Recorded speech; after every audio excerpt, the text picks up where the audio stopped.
लोकसभा चुनाव 2024 को लेकर शनिवार 1 जून को देश भर की सभी सीटों पर एग्जिट पोल के नतीजे आ गए। लगभग सभी एग्जिट पोल में जो तस्वीर पेश की गई है उसमें भारतीय जनता पार्टी की अगुवाई वाले एनडीए को भारी बहुमत से जीतते हुए दिखाया गया है। 80 सीटों वाले उत्तर प्रदेश को लेकर भी एग्जिट पोल में बीजेपी की बड़ी जीत दिखाई गई है। एग्जिट पोल का अनुमान है कि मुख्यमंत्री योगी आदित्यनाथ ने जहां माफियाओं के खिलाफ बुलडोजर की कार्रवाई की या जिन्हें बाहुबलियों के प्रभाव वाली सीट माना जाता है, वहां भी बीजेपी को बहुमत है। टाइम्स नाउ के देश का मूड मीटर एग्जिट पोल का अनुमान है कि ऐसी 6 सीटें जिन पर बाहुबलियों का प्रभाव है, उन सीटों पर भी बीजेपी को समर्थन है। सबसे पहले गाजीपुर सीट की बात करते हैं, जहां पर माफिया मुख्तार अंसारी के भाई अफजाल अंसारी और बीजेपी उम्मीदवार पारस नाथ के बीच मुकाबला था। गाजीपुर सीट पर एग्जिट पोल में बीजेपी उम्मीदवार को जीतते दिखाया गया है। अफजाल अंसारी समाजवादी पार्टी के टिकट पर मैदान में उतरे थे। यहां अफजाल अंसारी को करारी शिकस्त मिल सकती है। मुख्तार अंसारी की मौत के बाद से यह सीट काफी चर्चा में थी।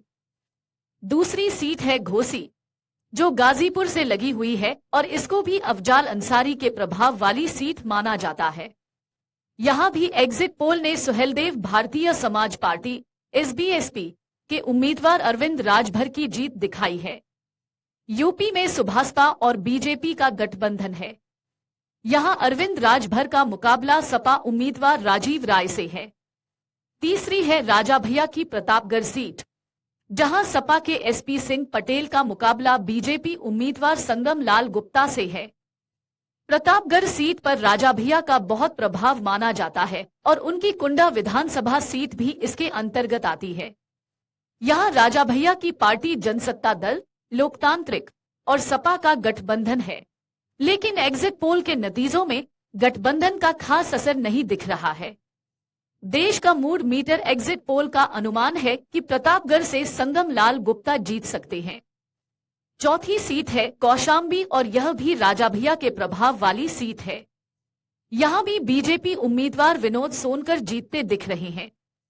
उनके खिलाफ सपा ने पुष्पेंद्र सरोज को उम्मीदवार बनाया है। पांचवी सीट है जौनपुर। यहां बीजेपी उम्मीदवार कृपाशंकर सिंह और सपा कैंडिडेट बाबू सिंह कुशवाहा के बीच टक्कर है। एग्जिट पोल का अनुमान है कि इस सीट पर भी बीजेपी को ही जीत मिल सकती है।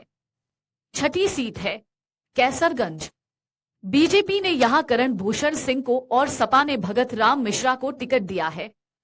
यहां से बृजभूषण सिंह जीतते रहे हैं, लेकिन इस बार पार्टी ने उनके बेटे करण भूषण सिंह को टिकट दिया है। ये सभी बाहुबलियों की प्रभाव वाली सीटें हैं और एग्जिट पोल ने सभी पर बीजेपी की जीत का अनुमान जताया है।